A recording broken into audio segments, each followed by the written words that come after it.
Bonjour Luis Philippe. Bonjour Monsieur Vérag, comment allez-vous?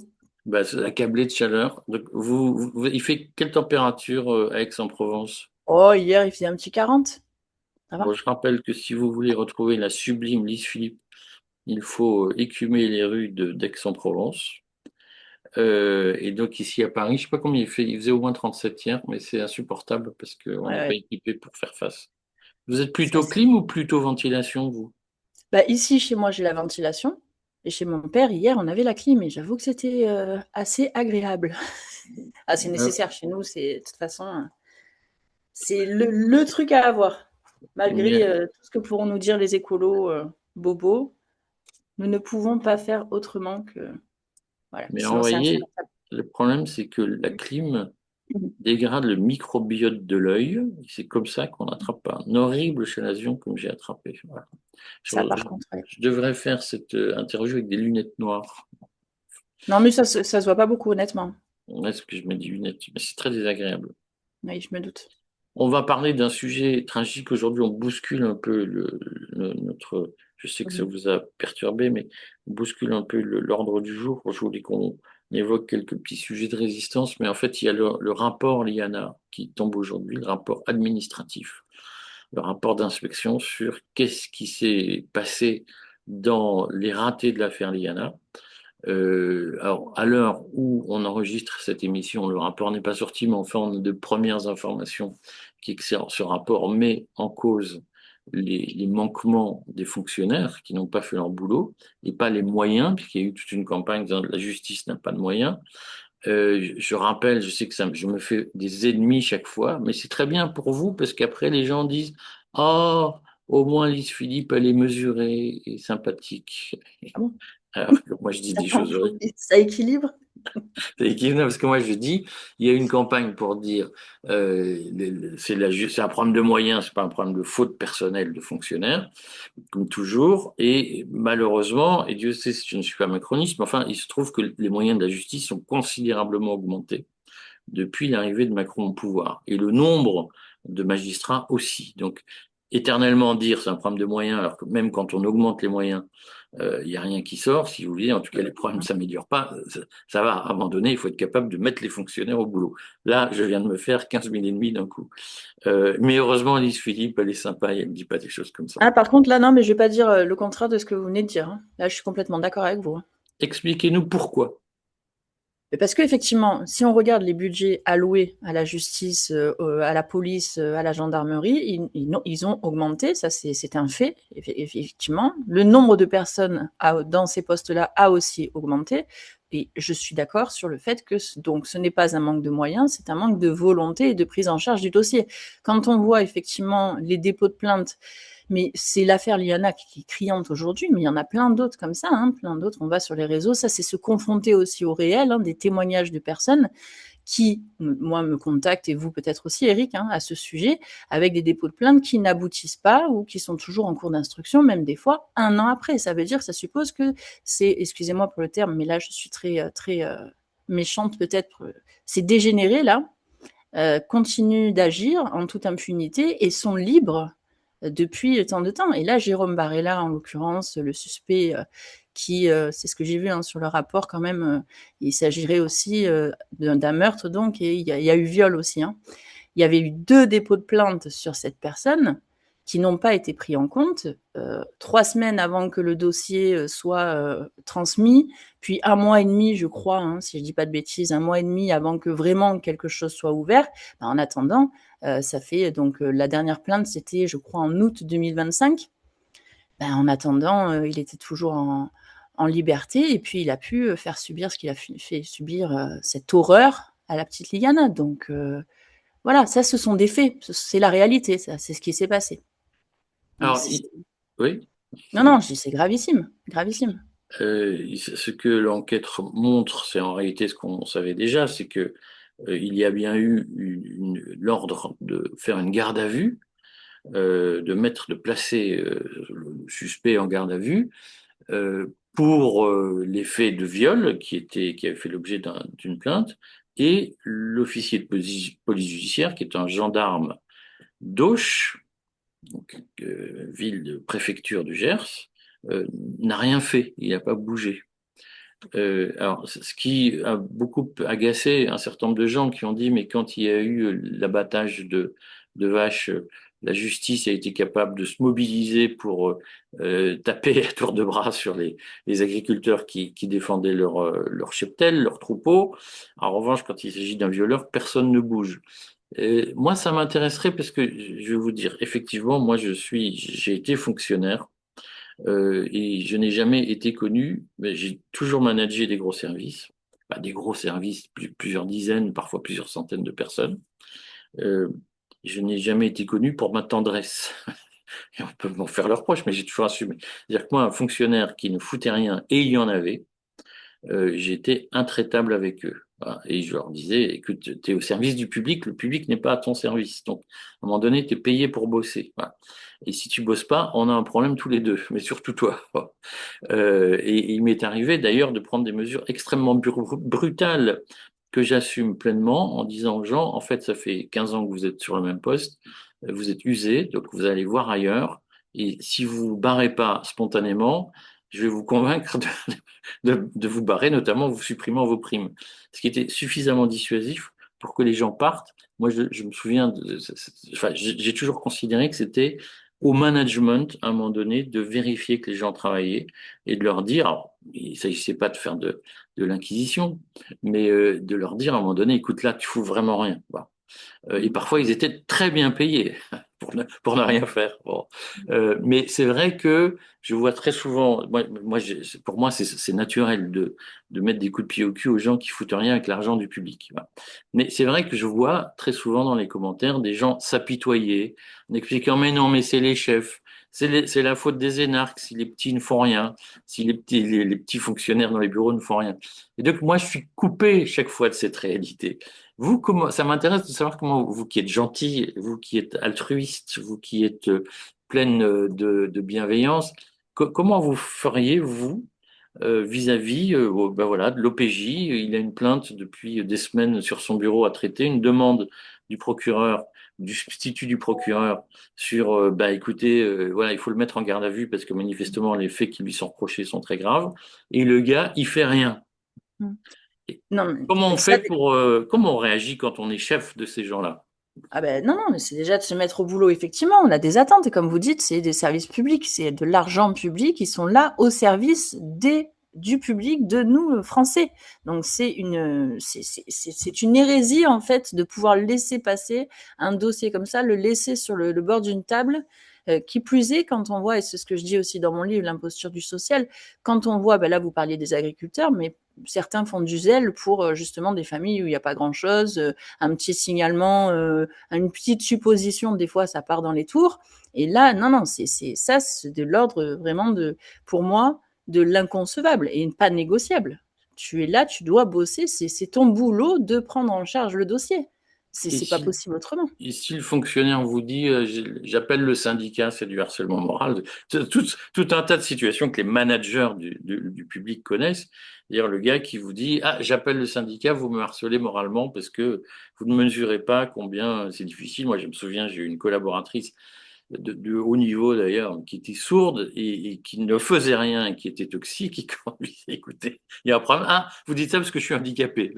Ah oui. Et j'avais le coup de téléphone de l'avocat disant pourquoi de la discrimination pour handicap? Je dis, attendez, on va reprendre tout le dossier, on va voir s'il y a une seule mention d'un problème de handicap. En revanche, des plaintes de ses collaborateurs qui disaient le faut rien, j'en ai 45 000. Voilà, bon.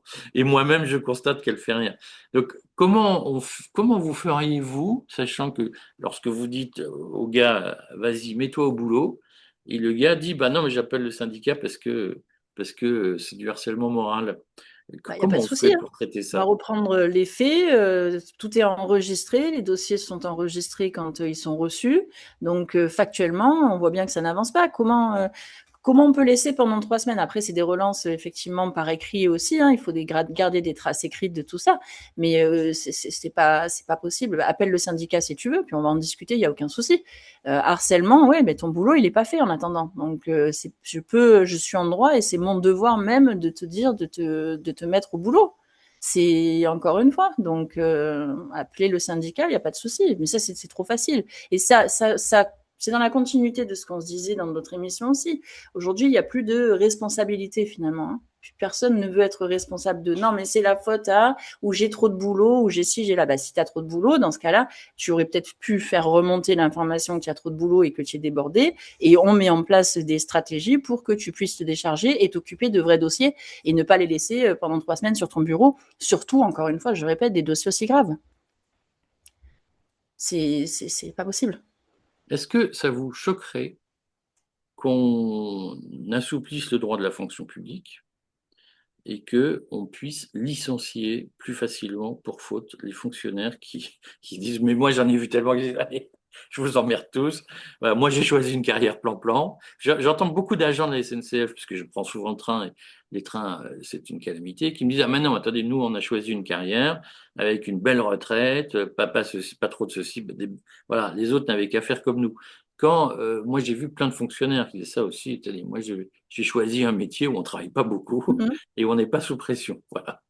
Euh, Est-ce que vous ne pensez pas qu'il faudrait euh, faire une purge et ouvrir les vannes de licenciement pour que tout le monde comprenne qu'à un moment donné, ça suffit et qu'on peut pas éternellement expliquer qu'il faut augmenter les impôts pour avoir des moyens pléthoriques qui finalement ne sont plus au service du public. Mmh. Est-ce que ça vous choquerait? Ben non, ça me choque pas. Je vais vous prendre un exemple concret. Quand on voit au centre social les personnes justement fonctionnaires de la mairie qui viennent parce qu'ils s'occupent des locaux et quand on voit trois mecs arriver pour changer une ampoule, c'est du factuel, c'est du vécu, c'est du vu. Ben voilà, il y en a un qui tient l'échelle éventuellement si l'ampoule est un peu haute, l'autre qui met l'ampoule et l'autre qui regarde et qui prend le café en attendant.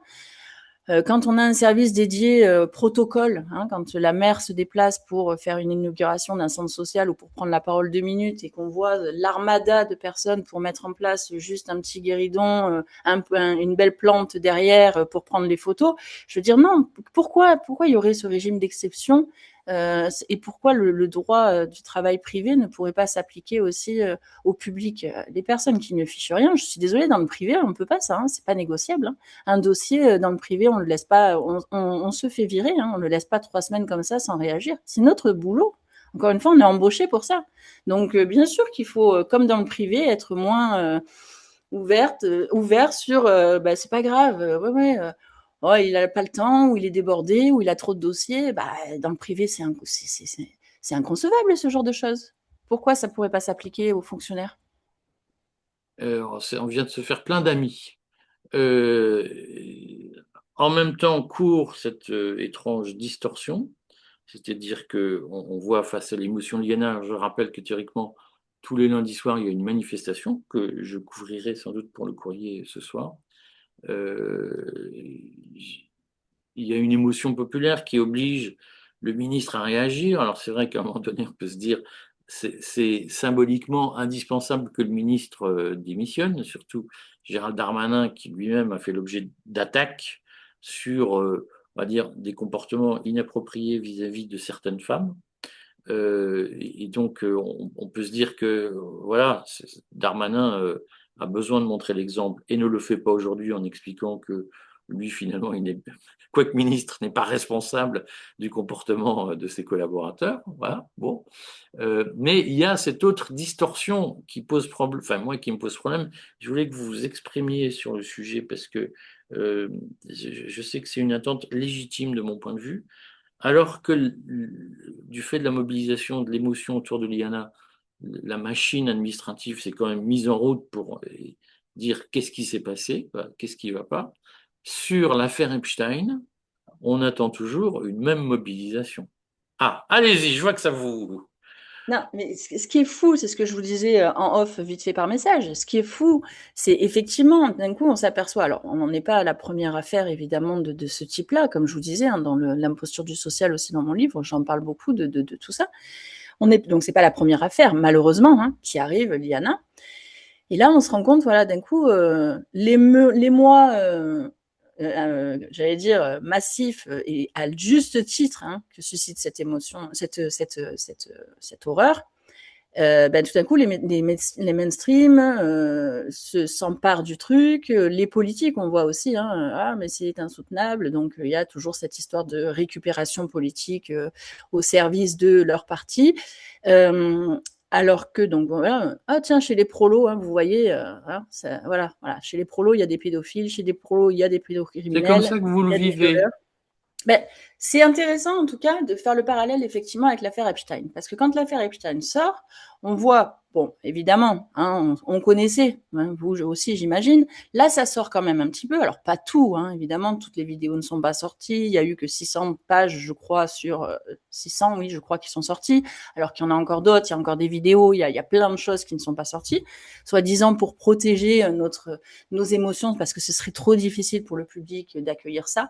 Bon, oui, en fait, il y a des noms français qui sont sur cette liste Epstein, des noms de personnes qui sont très connues, très reconnues, qui agissent encore, du coup, qui sont en liberté, qu'on n'a pas interrogées. Et madame, la chère Yael Braun-Pivet, ne trouve pas nécessaire de faire une enquête sur le volet français de l'affaire Epstein. Ah, une commission d'enquête parlementaire.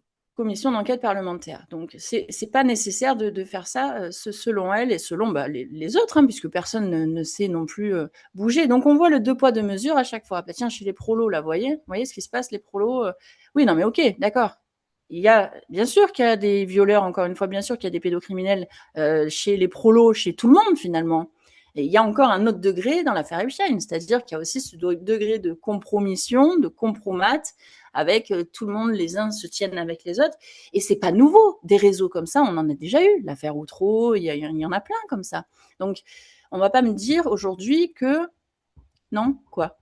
Non, j'entends ce que vous dites. Moi, ce qui m'a toujours gêné sur l'affaire Epstein, et j'ai eu pas mal de discussions avec des gens qui étaient, qui étaient à couteau tiré sur le sujet. Moi, j'ai été gêné, et je continue à être gêné dans l'affaire Epstein, par la focalisation sur, euh, je le dis entre guillemets, parce que je vais encore susciter des émotions, par une forme de voyeurisme sur la pédocriminalité. C'est-à-dire que pour moi, l'affaire Epstein, la différence de fond entre l'affaire Epstein et l'affaire Outreau, par exemple, c'est que sur l'affaire Outreau, au fond, s'il y avait un réseau, visiblement, il y a des théories différentes qui circulent, même si officiellement la justice a dit que c'était des actes isolés, quoi, et il n'y avait pas réseau. C'est sur cette base que le juge Burgot, je crois que c'était Burgot, a été sanctionné par la magistrature, par la machine, en disant vous avez nourri la thèse du réseau, il n'y avait pas de réseau, et vous n'avez pas été capable de le traiter comme ça. Burgot continue à dire, bon, voilà, en tout cas, il insinue, et moi je peux imaginer, moi qui viens du pays de l'affaire Dutroux, quand on regarde le dossier Dutroux, on voit qu'évidemment, il y avait un réseau, et le procureur belge Bourlet, qui a traité l'affaire, a finalement dit 20 ans plus tard, fermé un culpa en disant on n'a pas, 30 ans d'ailleurs plus tard, fermé un culpa en disant on n'a pas assez parlé des réseaux, et on avait retrouvé, je crois, plus de 400 ADN, même peut-être plus, dans la voiture du trou, et on n'a jamais enquêté, on n'a jamais cherché à identifier ces ADN. Alors, sur le tard, le procureur dit ouais, ça reste une zone d'ombre fâcheuse. Donc moi, je reprends les termes des magistrats eux-mêmes, dire qu'il y a effectivement des soupçons d'existence de réseau. Mais dans l'affaire Outreau, s'il y avait réseau, dans ce qu'on connaît, c'était au fond un réseau local, régional, de gens que vous appelez dégénérés. Euh, Dans l'affaire Epstein, c'est une autre nature. C'est un Complètement. réseau, de mon point de vue, le courrier a publié des dossiers là-dessus, a argumenté dans les dossiers Epstein qui ont été publiés par Trump et l'administration Trump. On voit les liens qui existent, qui sont documentés entre Epstein et le Mossad. Les documents publiés par l'administration Trump montrent que Epstein a été formé dans les années 80 par le Mossad. Et donc aujourd'hui, il y a des éléments objectifs qui laissent à penser que Epstein était un organisateur de compromat pour le compte du Mossad, grâce auquel on pouvait tenir les élites qui remettaient en cause un soutien aveugle à Israël. Et de fait, en France, Yael Braun-Pivet s'oppose à l'organisation d'une commission d'enquête parlementaire, et on connaît les liens très étroits de Yael Braun-Pivet, qui est allée plusieurs fois en Israël soutenir l'action du gouvernement Netanyahou. Donc on peut se dire qu'à un moment donné, voilà. Moi, ce qui me gêne, c'est que dans ceux qui parlent de l'affaire Epstein, il en est de deux sortes. Il y a ceux qui disent c'est un réseau politique et il y a une affaire politique. Et puis il y a ceux, je pense à Myriam Palomba, qui ont fait, de mon point de vue, du voyeurisme euh, pédophile, pédocriminel, en occultant systématiquement la dimension politique. Et moi, c'est ce qui me gêne. Alors, moi, je me suis effectivement engueulé avec quelques personnes. Ils me disaient, ah, t'as vu les loges maçonniques, les machins, les trucs, et il faut voir les films, etc.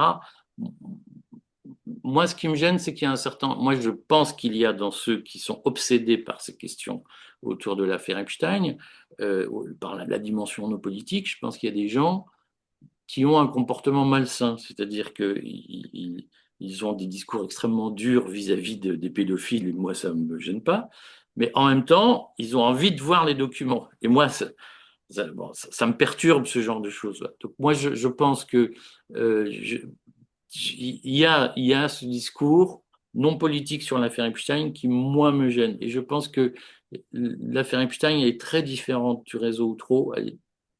L'affaire du trou, c'est encore autre chose. Et voilà, ce que je voulais dire, c'est que Ouais. est-ce qu'on peut faire un parallèle entre Outreau et Epstein? Ben, je pense que, de mon point de vue, je prétends pas avoir raison, mais de mon point de vue, le parallèle entre Outreau et Epstein, c'est une façon d'occulter l'affaire Epstein, c'est-à-dire de ne pas dire ah ben ouais mais attendez quand même la question c'est comment un mec que personne ne connaissait qui n'a jamais réellement bossé s'est retrouvé à la tête d'une fortune colossale de plusieurs dizaines centaines de millions de dollars sans doute qui s'appelle Monsieur Epstein et comment l'essentiel de son activité consistait quand même à inviter des gens puissants sur une île où il pouvait violer des jeunes filles, voilà, parfois des petites filles, semble-t-il. Voilà ce que je voulais dire. Mhm. Je Non, vous ai tout à coupé, fait. Guy. Et moi, je ne dissocie pas l'un de l'autre. C'est le même sujet, effectivement, et il y a cette ampleur politique. Mais je pense que c'est parce que c'est le plafond de verre de certains, soit médias dits alternatifs, dissidents, encore une fois, hein, qui ne veulent pas aller voir plus loin et constater ce que vous dites. Je veux dire, c'est sorti qu'effectivement, Epstein était mis en place et formé par le Mossad. Donc, le lien, il y est, mais ça, c'est un plafond de verre. De la dite dissidence aussi, tout le monde n'y va pas. C'est plus facile de s'attaquer, et plus facile, enfin, c'est pas le terme, mais de rester, j'allais dire, à la surface. Voilà, il y a un réseau pédocriminel qui tient les élites entre elles. Et tout ça. Oui, mais comment il a pu naître? Là où je parlais de similitude quand même, c'est il y a un réseau derrière, parce que c'est toujours plus aisé pour les médias, qu'ils soient mainstream ou autres, dissidents, peu importe, de considérer que ce sont des êtres comme ça. Et en plus, pour le public, c'est beaucoup plus digérable de considérer que ce sont des êtres comme ça, bon, qui sont seuls. Non, il n'y a pas de réseau derrière, il n'y a pas d'influence derrière, il n'y a pas de protection non plus de ces personnes-là, etc. Je pense que c'est plus facile. Et l'affaire Liana, on peut se poser la question aussi légitimement. Hein. Je n'en ai pas, bien entendu, on n'en a pas les preuves à ce moment-là, mais on peut quand même se poser la question du fameux Jérôme Barella, supposé suspecté dans l'affaire donc de meurtre et de viol de la petite Liana. Pourquoi ce dossier a mis autant de temps, ces plaintes ont mis autant de temps avant d'être traitées par la justice et notamment avant par la gendarmerie, etc. Est-ce qu'il y a, c'est une question qu'on peut légitimement encore une fois se poser. Est-ce qu'il n'y aurait pas encore une fois quelqu'un qui protège derrière ou un réseau qui protège derrière, qui permet de... C'est une question et on peut se la poser, il me semble. Oui, mais moi, votre question, elle me gêne. Alors non pas parce que c'est une question, moi je trouve très bien qu'on se pose la question. Simplement, pour moi, c'est encore une façon, c'est une des manifestations que j'allais dire les plus agaçantes, présentées comme les plus agaçantes du populisme. C'est s'il y a un problème, si le gendarme Dupont n'a pas fait son boulot, si l'huissier qui doit porter la lettre n'a pas fait son boulot, c'est pas possible parce que le peuple est bon par nature. Ah non, non, Et non. les responsabilités viennent forcément des élites. Donc c'est Ah non, non, non, quelqu'un non, non, qui non. voulait, qui a inventé un truc pour qu'on n'ouvre pas les enveloppes, pour qu'on le. Voilà. Oui, mais il y a de ça, Lise. Et je crois que c'est notre responsabilité quand nous en parlons, de dire aux gens, peut-être qu'il y a un réseau, mais en tout cas aujourd'hui, on n'a aucun élément Oui, objectif laissant à penser que si le dossier a merdé, c'est parce qu'il était protégé. L'explication de base qu'aujourd'hui on ne peut pas légitimement remettre en cause, c'est que les petits employés n'ont pas fait leur boulot. tout à fait. Moi, ce que je crains, c'est qu'en effet, plein de gens se disent, non mais, parce que je l'ai lu dans des milliers de commentaires, c'est quand il y a un problème dans les administrations, c'est que les énarques qui sont en cause. Et les petits gens, les petits fonctionnaires, eux, de toute façon, on ne peut rien leur reprocher. Alors que ouais, les énarques, on peut leur reprocher plein de choses. Je suis ancien élève de l'État. Je suis vraiment le premier à leur reprocher plein de choses. Mais ne pas bosser, ils ne sont pas majoritaires à ne pas bosser. Certains énarques ne foutent rien. D'autres, on peut leur reprocher de trop travailler, de se mêler de trop de choses. Mais il y a une certitude, c'est qu'il y a des petits fonctionnaires qui n'en branlent pas une, si je peux être vulgaire.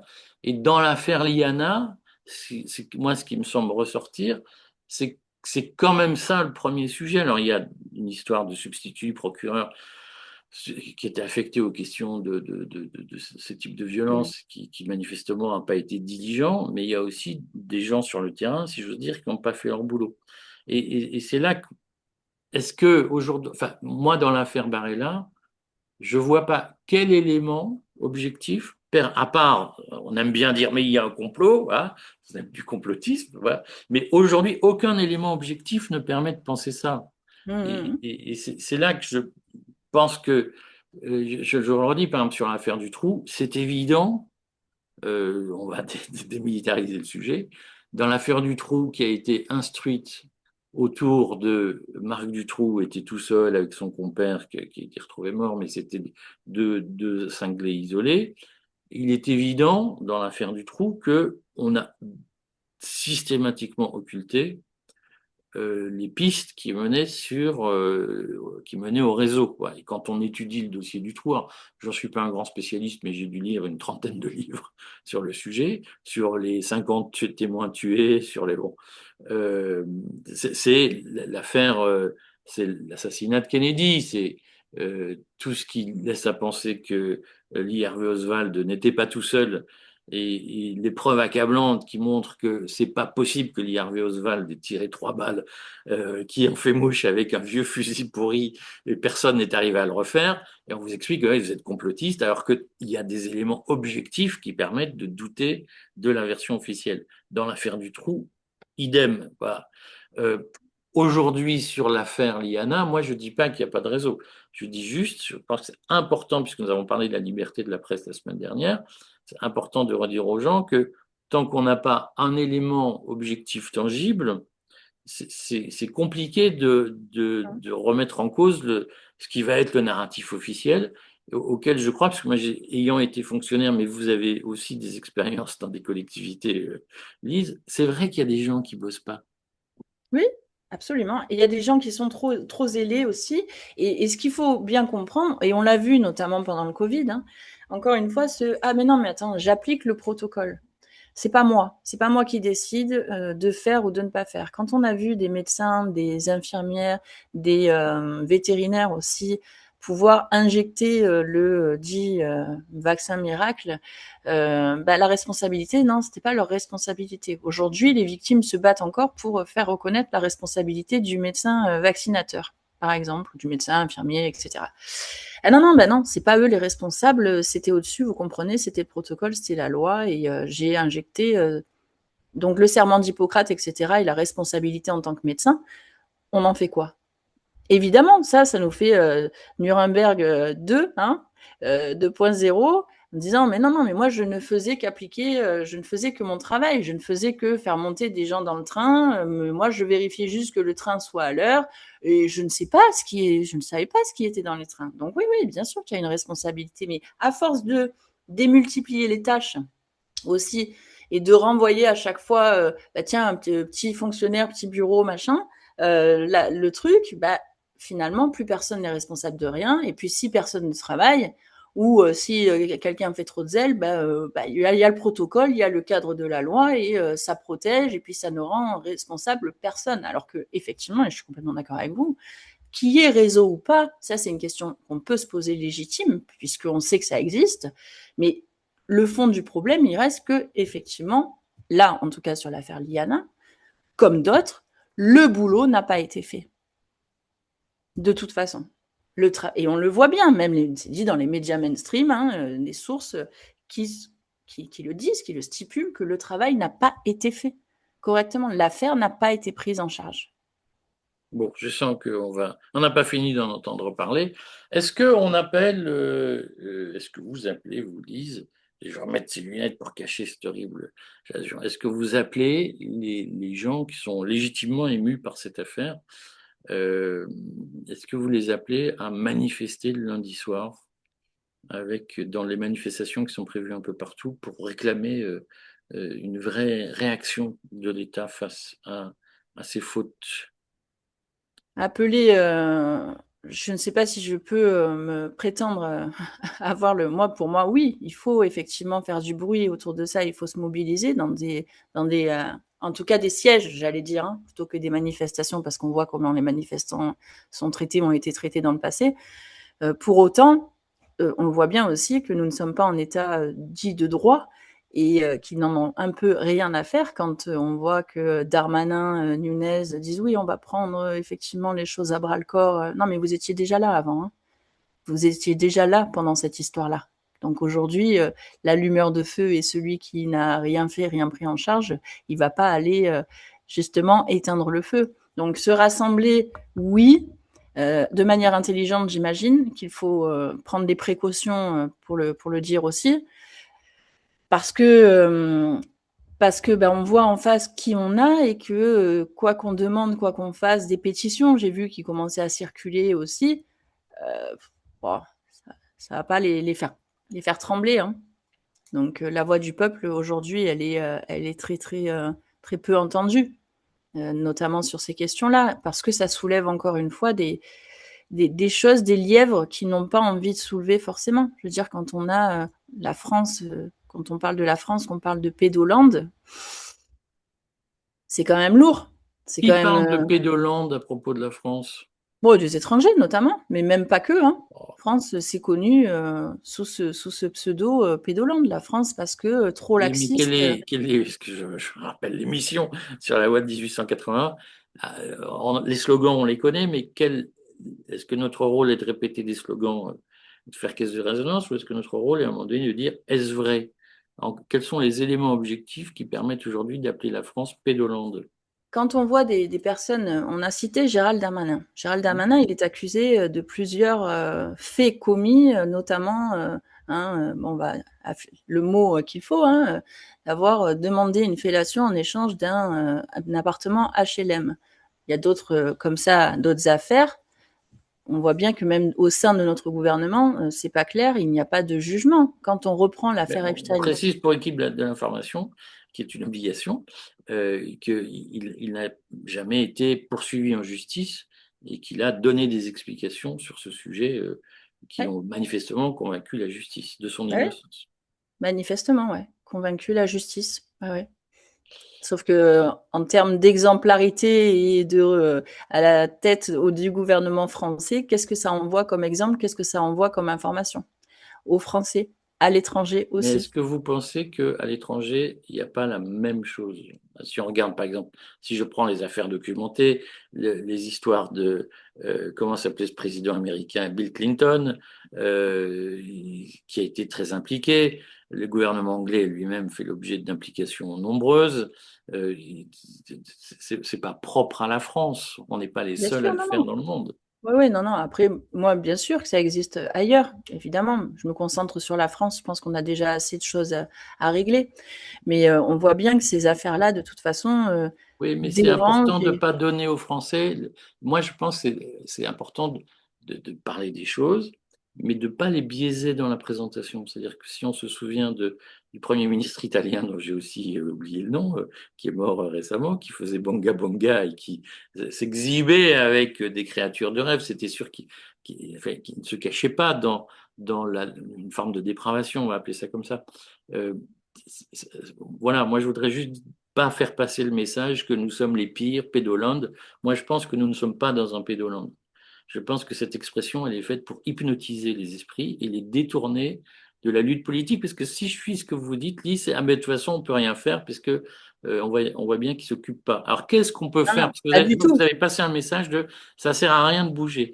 Qu'est-ce qu'il faut faire alors? Non, non, non, non, c'est pas que ça sert à rien de bouger, c'est que je dis qu'on voit bien que malgré tout ce qu'on peut faire, on n'arrive pas à faire bouger ce système-là. Pourquoi? Parce que peut-être aussi on n'est pas assez nombreux dans les rues, on n'est pas aussi assez nombreux à relayer, même à faire du bruit sur les réseaux sociaux. Ça devrait être, on passe tellement en fait et on est pris dans tellement d'informations et de faits au quotidien, notamment hein, avec ces antennes télé là qui sont H24 à faire de l'information qu'un sujet est balayé par un autre et que en plus le temps d'attention et de mémoire, de mémorisation des Français généralement passe voilà est très très faible.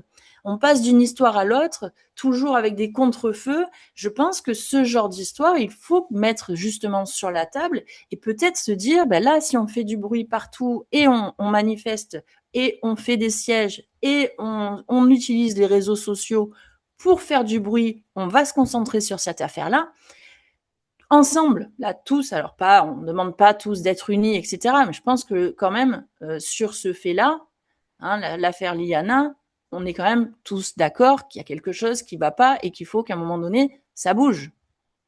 Voilà. Mais ne pas se contenter de faire des petits posts de temps en temps. Non, il faut tous y aller à un moment vraiment et exiger qu'il y ait des choses qui soient faites, qui soient mises en place, des mesures réelles, concrètes qui soient mises en place pour que ça ne puisse pas arriver, pour que effectivement le fonctionnaire, la personne en charge du dossier soit mise à mal et que ça ne puisse pas se reproduire, ce genre de choses. C'est comme un travailleur social. Si demain, je reçois une jeune fille ou la maman d'une jeune fille qui vient me voir en me disant ben, moi, ma fille a été violée par telle et telle personne, et si je ne fais rien, si je ne fais pas d'informations préoccupantes ou si je ne saisis pas le procureur de la République, ben, je n'aurais pas fait mon travail.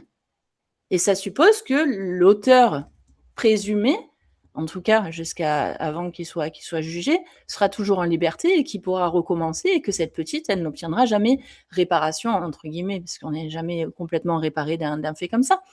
Donc je n'aurais pas fait mon boulot, moi, en tant que travailleur social. Et c'est la même chose pour tout le monde. Donc c'est Bon, ça qu'il faut je confronter. préfère ce discours mobilisateur. Mais oui, oui, non, mais c'est pour ça. C'est que il faut, à mon avis, tous les lundis soirs, etc., il faut la masse et il faut que des personnes, vraiment, les personnes, nous saisissions de ce fait-là, mais correctement, concrètement et de manière massive, même sur, encore une fois, en faisant du bruit partout où on peut faire du bruit, où on a encore la liberté de le faire. Il ne suffit pas, c'est ça que pardon hein, si je me suis mal exprimée, il ne suffit pas les lundis, on va se retrouver à 10, 15, allez, peut-être 100 devant les préfectures de police, enfin, je ne sais pas hein, où on peut. Tous les endroits, à mon avis, sont bien éparpillés en France en plus, et pas forcément même que les lundis soirs. Si on fait du bruit sur une semaine entière et tous les jours, on est là et tous les soirs, on va faire voilà, le sitting devant ces institutions en exigeant qu'il y ait quelque chose qui en sorte, parce que nous sommes le peuple et parce qu'ils sont là, normalement, hein, les élus, les fonctionnaires à notre service, payés par nos impôts, je rappelle, donc ils sont au service du peuple, exiger qu'ils fassent quelque chose, que ça ne soit pas un fait divers classé comme ça et qui va s'épuiser, comme l'affaire Lola, qui va s'épuiser au fil du temps et qu'on va finalement traiter, oublier comme ça, le petit Émile de la disparition. Non, non, là, en plus, pour le coup, là, les médias mainstream ont été obligés de s'en saisir. Donc, tant qu'à faire, bah, à nous aussi de faire du bruit et à nous tous. C'est notre responsabilité individuelle et collective, je dirais. Bon, allez, sur ce discours mobilisateur, on se retrouve peut-être pour la dernière émission de la saison lundi prochain. Ouais. Ok, merci Eric. Merci.